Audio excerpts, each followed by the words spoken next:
Una plaza es un espacio libre y amplio de una población rodeado de edificios al que suelen afluir varias calles. De planta irregular o regular, su alzado puede ser de arquitectura heterogénea o uniforme. El nombre de Plaza Mayor aparece en una ordenanza de los Reyes Católicos de 1480, refiriéndose al lugar de una ciudad con suficiente espacio como para poder celebrar el mercado y en el que debía instalarse la casa pública de cabildo o ayuntamiento, es decir, la casa consistorial. La tipología y funciones de la Plaza Mayor ha sido la más relevante aportación española al urbanismo. Su identificación como mayor denota el carácter principal de ese espacio en la ciudad, que puede serlo no tanto en razón de su grandiosidad o tamaño, que muchas veces también, sino porque es el lugar en el que se concentra la mayor actividad económica y social, espacio urbano de convivencia y esparcimiento de los vecinos por antonomasia.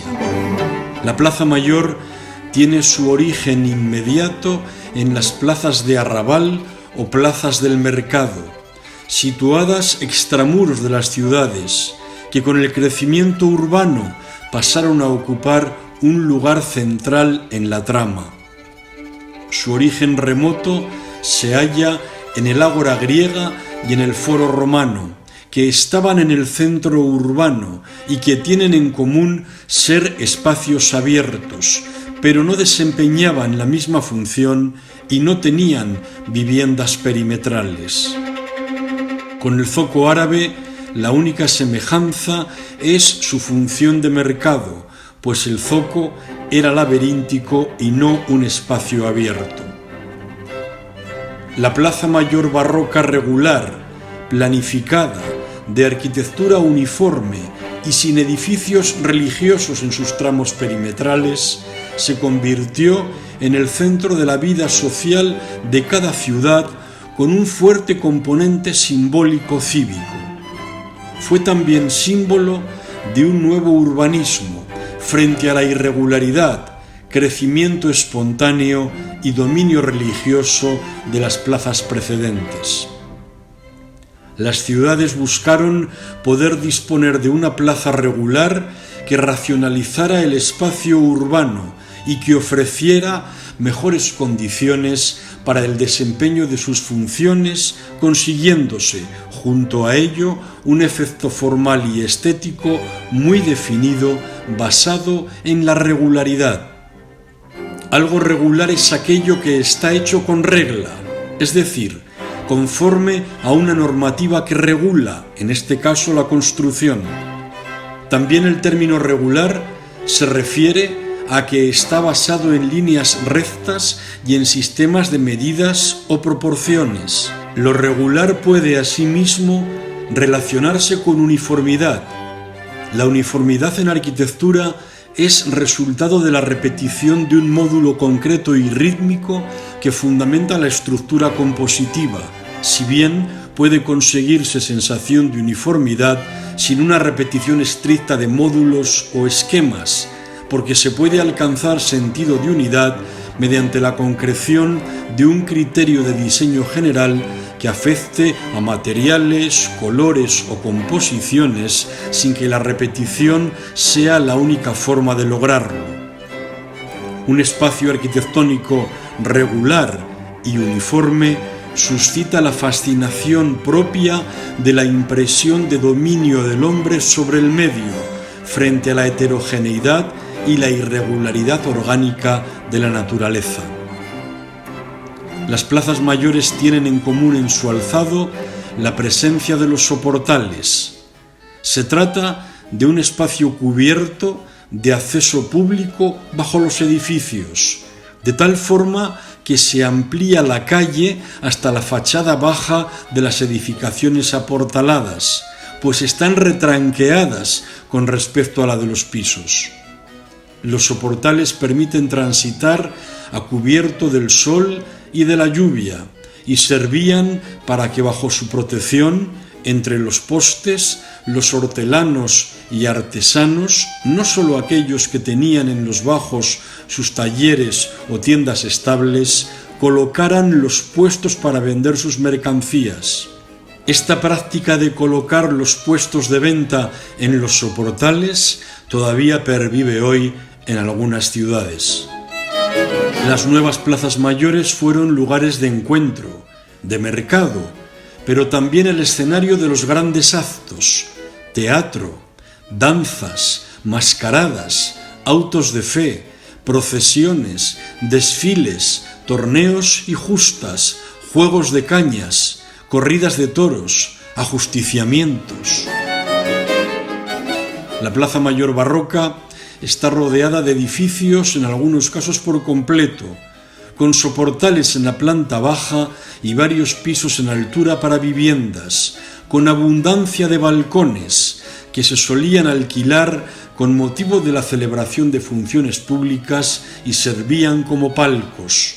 Es frecuente que además de viviendas, en uno de sus lados se encuentre la casa consistorial. Algunas de las más notables plazas mayores de España son la de Valladolid, proyectada por Francisco de Salamanca en 1561 y pionera en la tipología de las plazas mayores, Corredera de Córdoba, ideada por Antonio Ramos en 1683, Salamanca, diseñada en 1724 por Alberto Churriguera, y esta de Madrid, proyectada por Juan Gómez de Mora en 1617 y renovada por Juan de Villanueva en 1791. El modelo de Plaza Mayor española tuvo un gran desarrollo en Hispanoamérica con las plazas de armas. El lugar sobre el que se erigió la Plaza Mayor de Madrid fue inicialmente una explanada extramuros que dejó una laguna, la laguna de Luján, al desecarse. Esa explanada pasó a ser un lugar de abastos en el arrabal, en el cruce de los caminos de Toledo, Atocha y Alcalá, cerca de la puerta de Guadalajara, entre los arrabales de Santa Cruz y San Martín. Como era usual, los comerciantes se concentraban cerca de los muros de las ciudades, pero fuera para evitar el pago del portazgo.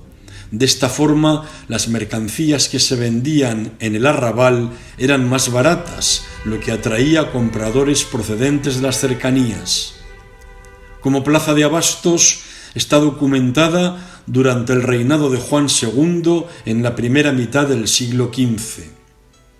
En esta plaza de abastos se había construido en 1489 una casa portalada, edificio con soportales de madera que hizo las funciones de lonja donde se vendían productos de alimentación a cambio de un canon, lo que favoreció la agrupación de los comerciantes y el control administrativo. También se construyeron algunas casas que dieron lugar a un espacio irregular y con edificaciones modestas. Desde comienzos del siglo XVI, con el crecimiento de Madrid, la plaza de abastos pasó a ser un lugar céntrico, convirtiéndose en el mercado principal de la villa. Felipe II, que había trasladado la corte a Madrid en 1561, encargó en 1580 a Juan de Herrera una adecuación inicial de este espacio para convertirlo en una plaza mayor digna de la capital de un imperio, realizándose los primeros trabajos de demolición y edificándose en el solar de la antigua lonja la Casa de la Panadería, obra de Diego Sillero, iniciada en 1590 y que debe su nombre a que en su planta baja se instaló la tahona principal de abastecimiento de la villa. En 1591 se comenzó la Casa de la Carnicería, frontera a la de la panadería. Sin embargo, las obras de la plaza se paralizaron hasta que en 1608 el arquitecto Francisco de Mora, por encargo del rey Felipe III, planteó la regularización de la plaza. Francisco de Mora no pudo concretar su plan al fallecer en 1610 y fue su sobrino Juan Gómez de Mora quien definió el proyecto y lo dirigió en una primera instancia. Juan Gómez de Mora, nacido en 1586 y fallecido en 1648, es la figura más importante del foco madrileño durante la primera mitad del siglo XVII. Su estilo es el herreriano, austero, sobrio y geométrico, notablemente influido por el de su tío Francisco. Además de la Plaza Mayor, otras obras de Gómez de Mora son el Real Monasterio de la Encarnación, el desaparecido Monasterio de San Gil, la reconstrucción de la fachada sur del antiguo Alcázar, el coro de la iglesia de las Descalzas Reales, la Casa de la Villa y la Cárcel de Corte, todos en Madrid, así como el monumental Collegium Regium de los jesuitas de Salamanca, conocido como la Clerecía, y el ingenioso convento de las Bernardas de Alcalá de Henares.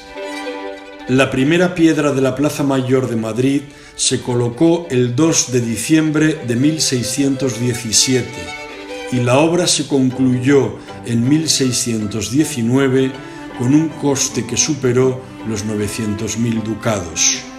La solemne inauguración oficial fue el 15 de mayo de 1620 con los actos de celebración por la beatificación de San Isidro. La Plaza Mayor madrileña es de estructura cerrada, de forma rectangular, de 120 por 94 metros, medidas ajustadas a la proporción áurea, compuesta de viviendas con profusión de balcones. Está rodeada de soportales adintelados, salvo en la zona de arcos de medio punto de los dos edificios más significativos, la Casa de la Panadería y la Casa de la Carnicería, singularizadas también con las torres y chapiteles. Son estos edificios los más destacados del recinto, porque la Plaza Mayor de Madrid nunca acogió su casa consistorial. Estas casas evocan los modelos de fachada de tipo Alcázar, simétricas, rectangulares, con torres de planta cuadrada cubiertas de chapitel en los extremos. Ambos edificios, situados fronteros, en el centro de los flancos norte y sur, tienen una planta baja, 3 alturas y bajo cubierta abuhardillada. En la plaza de Gómez de Mora, tanto la Casa de la Panadería como Casa de la Carnicería, a pesar de ser edificios emblemáticos, quedaron rebajados en altura con respecto a las viviendas, pues las casas tenían 5 alturas más el bajo. Las viviendas estaban construidas de madera, con sótanos abovedados, fachadas de ladrillo rojo y tejado de plomo. La mayor complicación constructiva de la plaza fue la adecuación de los niveles, especialmente desde la cava de San Miguel, zona en la que los muros se construyeron en forma de talud para que hicieran la función de contrafuertes. El trazado regular de la plaza se inserta en un entramado urbano irregular, lo que provoca un gran efecto sorpresa, tan del gusto barroco, cuando el viandante accede a ese amplio espacio regular después de transitar por las estrechas e irregulares calles de su entorno. También tiene la plaza un sentido de remanso o respiradero junto al trasiego y el discurrir continuo y seguido de las calles lineales adyacentes. La Plaza Mayor siguió siendo lugar de mercado, como antes de su adecuación urbanística de 1619. Era un lugar bullicioso por el número de comercios de todo tipo, instalados tanto en los locales de la planta baja como bajo los soportales y en el espacio abierto. Junto a su uso habitual comercial, la Plaza Mayor acogió todo tipo de actos, por lo que en la Casa de la Panadería se habilitó un salón real con su correspondiente balcón, desde donde la familia real podía disfrutar de los eventos como espectadores privilegiados.